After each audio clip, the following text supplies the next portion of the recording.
Y vamos a continuar desde sectores de la producción que nos habíamos quedado. Compartimos pantalla. Bien.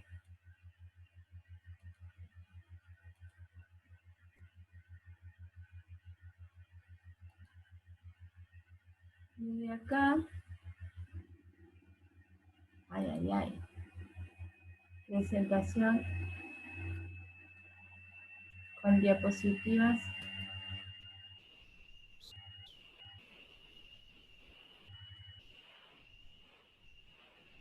Desde la diapositiva. Bien. Entonces, cuando hablamos de los factores de producción, hablamos de los recursos, cuando los recursos los colocamos en un sistema productivo pasan a ser factores, y dentro de los factores, digamos, factores de producción, tenemos distintos niveles o distintos sectores de producción según el tipo de actividad.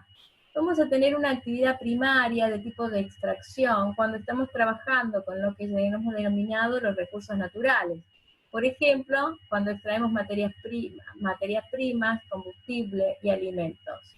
¿Desde dónde? Desde la agricultura, la ganadería, producción animal y vegetal, la extracción mineral, la utilización de la madera también sería otro ejemplo de una actividad de tipo primaria, porque es extractiva básicamente de los recursos. Le hemos dado con nuestro trabajo un poco de valor agregado, pero un poco.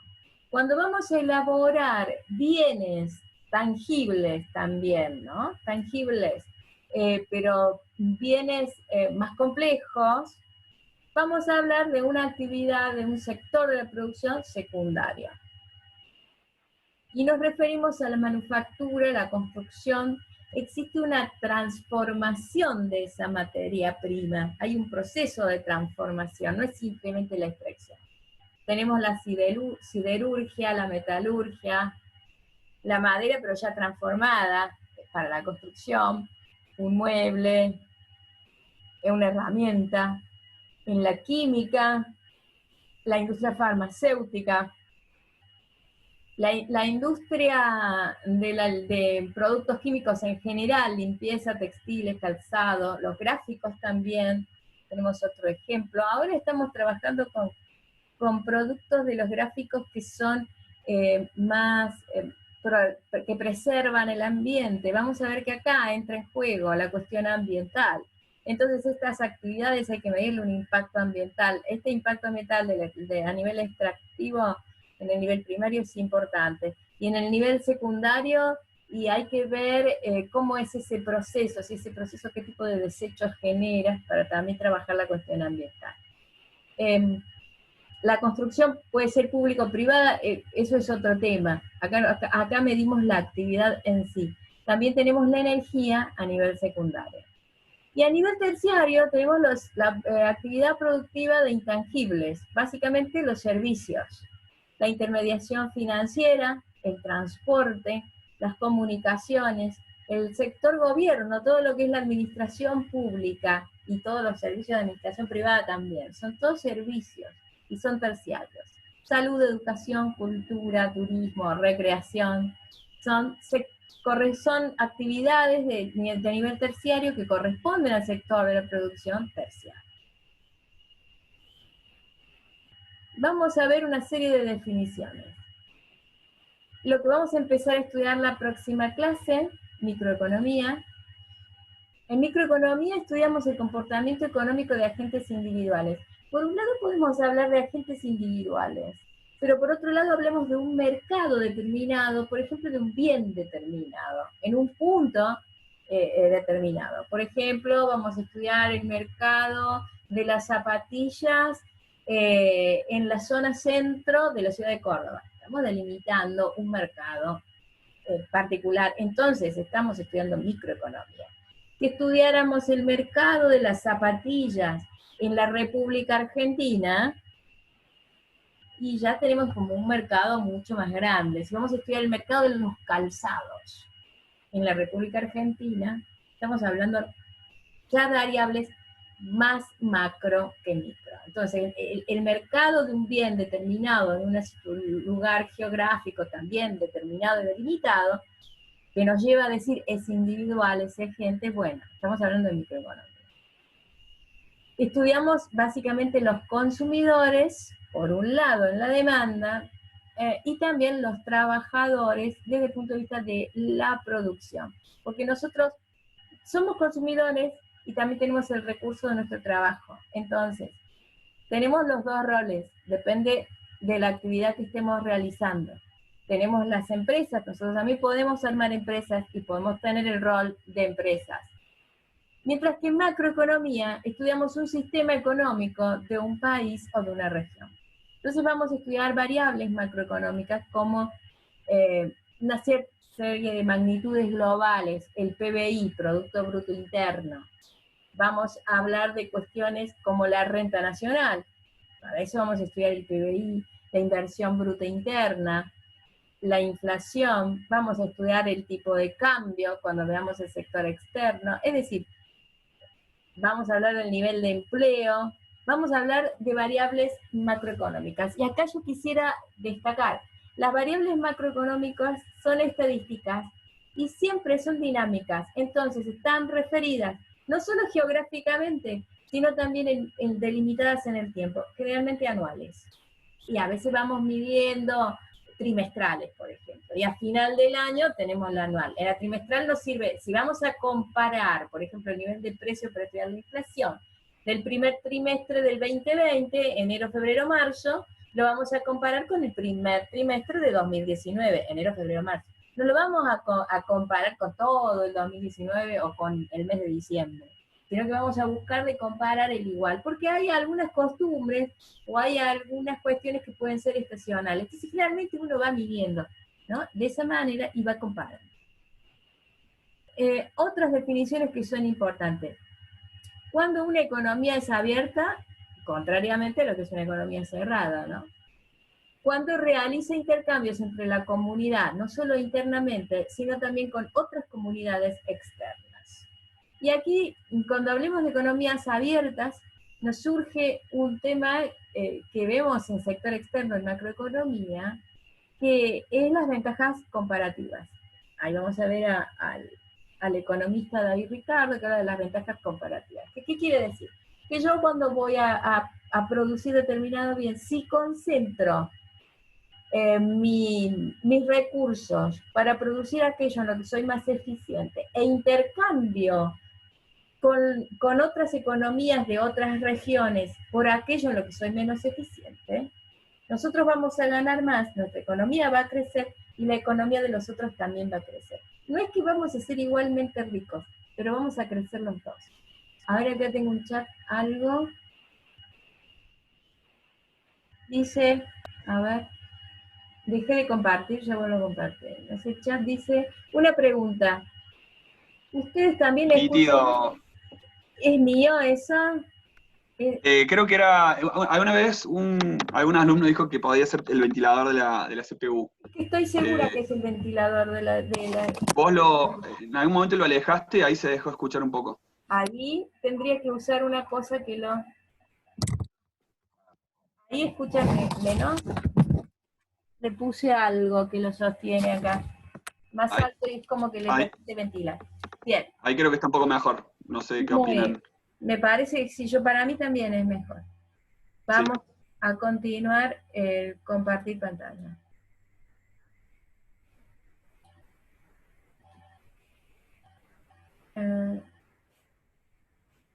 Bien. Entonces dijimos, tenemos una economía abierta y tenemos una economía cerrada como contraparte, donde el intercambio solo se hace internamente, entre nosotros. De manera que nos autoabastecemos. Bueno, se me va el comparte pantalla. Acá. Bien, nosotros podemos autoabastecernos, pero hay que ver si realmente tenemos la capacidad de poder satisfacer todas nuestras necesidades. Va a hablar Juan Manuel de las necesidades seguidamente. Después tenemos otra definición que es la de economía positiva. La economía positiva estudia los hechos, la realidad. Nosotros muchas veces vamos a estudiar y vamos a medir estas variables, como decimos, son en el marco de la realidad. No quiere decir que sea como nos gustaría que sea, como quisiéramos que sea, como deberían ser, no, son como son. Ocurren las cosas que ocurren porque estamos estudiando conductas humanas. Por ejemplo, les doy un ejemplo que no tiene que ver con la economía, pero sí tiene que ver con la conducta humana. Matar es algo disvalioso para la sociedad. Sin embargo, todavía hay gente que es asesinada. Entonces, si bien es disvalioso, alguien lo hace. ¿Y por qué lo hace? Y porque es la conducta humana y no piensa que no le van a condenar, por distintas razones psicológicas por las que lleva a cabo esa acción. Entonces, nosotros lo que estudiamos en economía, lo que quiero llegar, no es el deber ser, porque está escrito en una política pública o en una ley, sino lo que está ocurriendo en la realidad. Porque en función de que nosotros podamos de alguna manera medir la realidad con variables estadísticas, vamos a poder analizar qué hacer para llegar a donde queremos llegar, o cómo vamos a dirigir la conducta de los actores en esta economía para que podamos crecer y llegar y cumplir las metas económicas que deseamos. Otro tipo de definición de economía es la economía normativa. La economía normativa es el deber ser, cómo debería funcionar la economía. Nosotros no vamos a estudiar, no vamos a hacer juicios de valor sobre las políticas económicas que se lleven a cabo. Nosotros les vamos a decir cuáles son las últimas mediciones de la realidad, nosotros les vamos a decir qué dicen las distintas teorías que analizan cómo es la conducta de la sociedad y la conducta humana, pero no vamos a hacer juicios de valor, solo vamos a hablar sobre situaciones positivas, situaciones de hecho. Bueno, sobre este tema ya se va a explayar Juan Manuel. Esto es uno de los modelos. Cuando dijimos que estudiamos la economía desde el punto de vista de los modelos, la frontera de posibilidades de la producción es uno de ellos, y sirve para explicar cómo una economía distribuye los recursos escasos de los que se dispone. Y se relaciona con conceptos propios de nuestra ciencia, que son la eficiencia, el costo de oportunidad y el crecimiento económico. No me voy a explayar mucho porque ya lo voy a explicar muy en detalle seguidamente con otro Word que va a subir después Juan Manuel.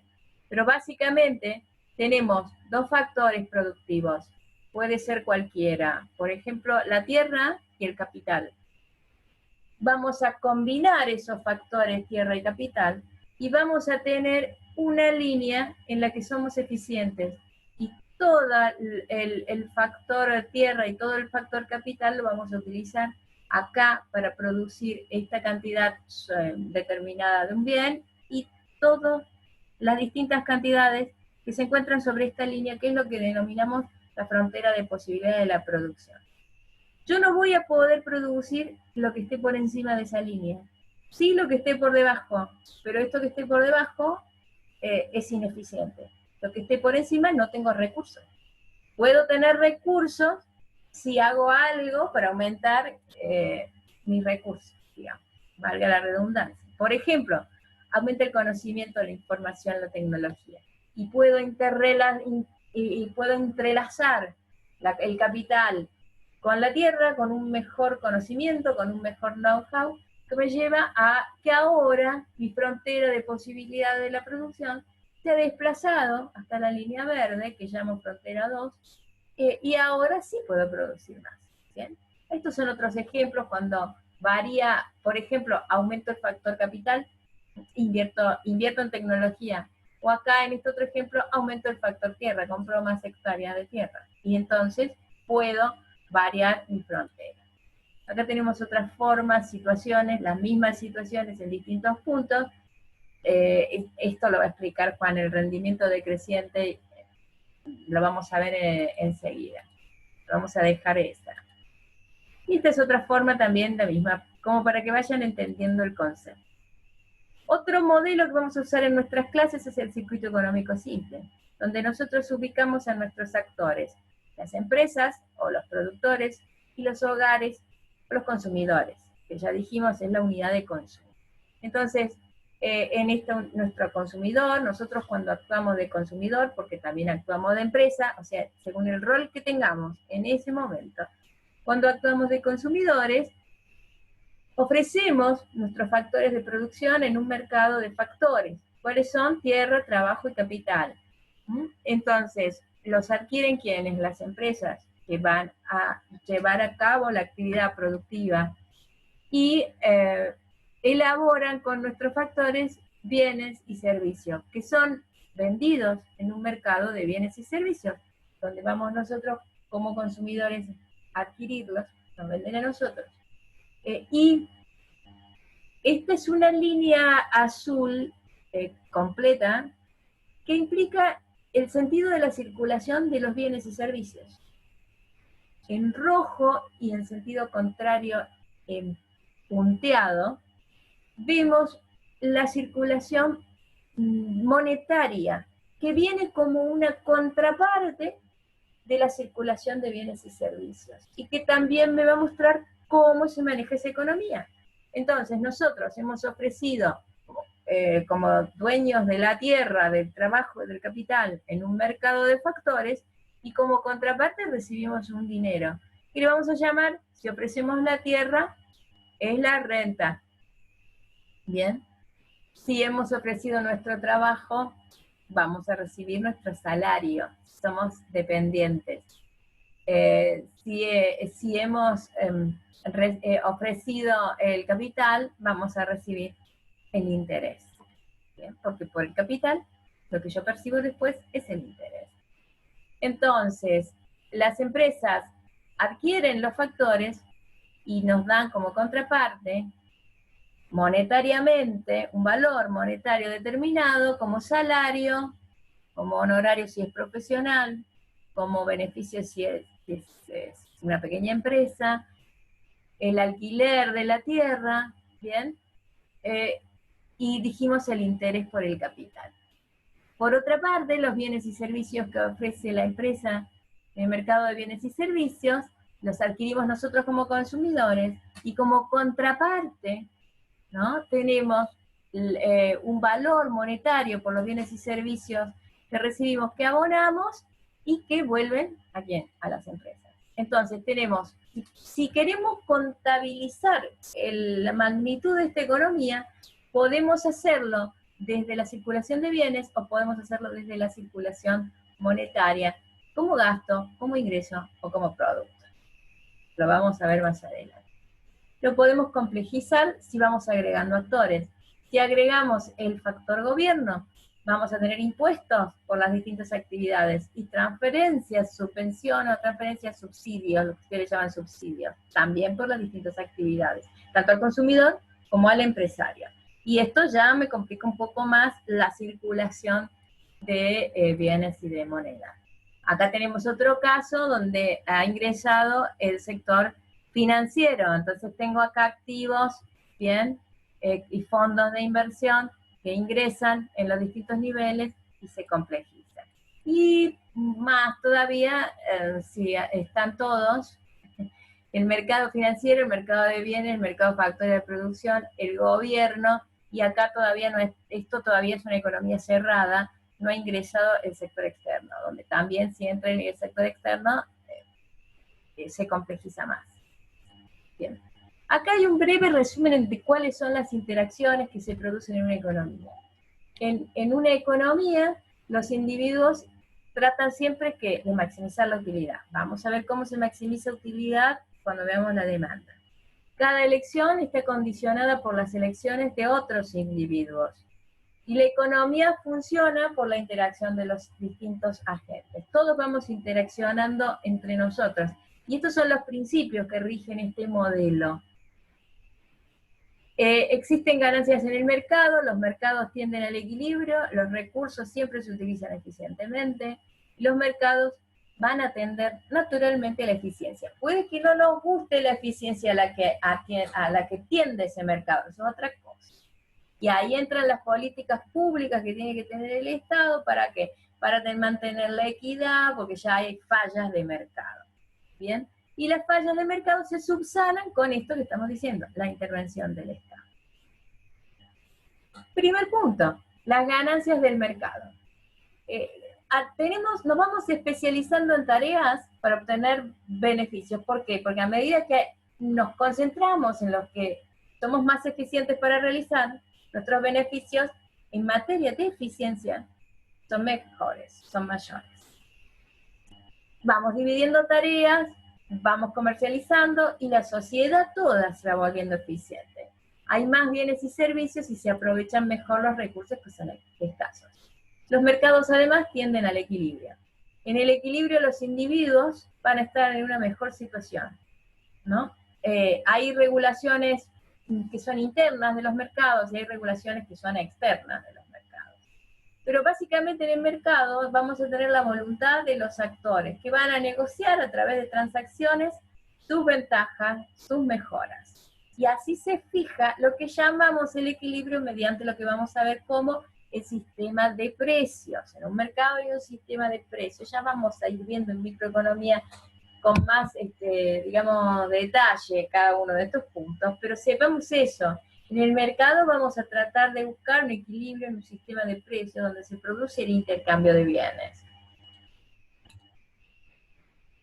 Los recursos deben utilizarse eficientemente. Eso quiere decir que los recursos van a ir a las manos de aquel que mejor uso le dé. Y esto termina siendo así.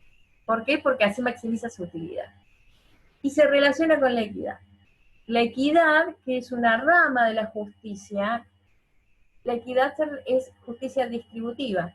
Hay dos grandes ramas de la justicia conmutativa, que es la que nosotros tenemos en cuenta cuando, por ejemplo, hacemos una compraventa, voy a vender el auto, a Juan Manuel le vendo mi auto, y vamos a coordinar un precio por mi auto, y una forma de pago. Bueno, eso es conmutativo, lo vamos a arreglar entre nosotros dos, vamos a respetar el contrato que nosotros firmemos.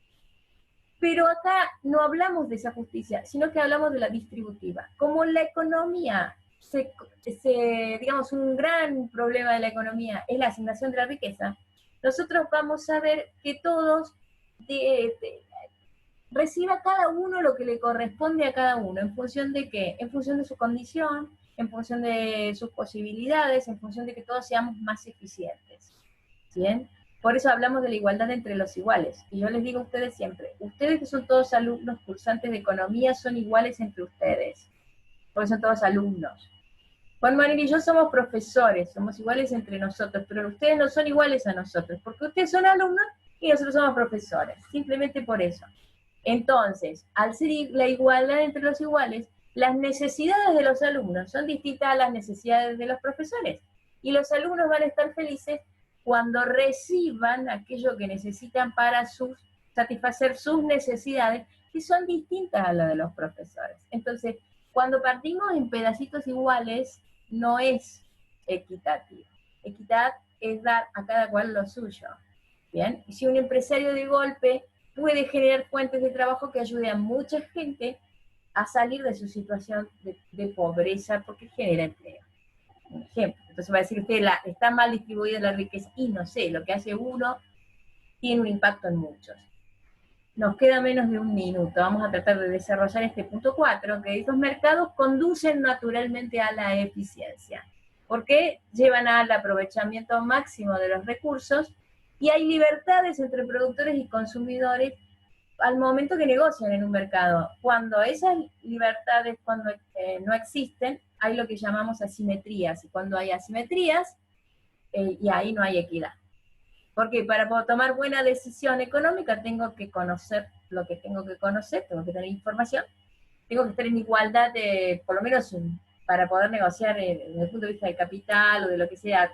Un mercadito de barrio no es igual que el supermercado cuando va a comprar alimentos para vender. ¿Bien? Esto es lo que decimos cuando hablamos de que las elecciones se realicen en libertad. Para hacer transacciones tenemos que estar en igual condición.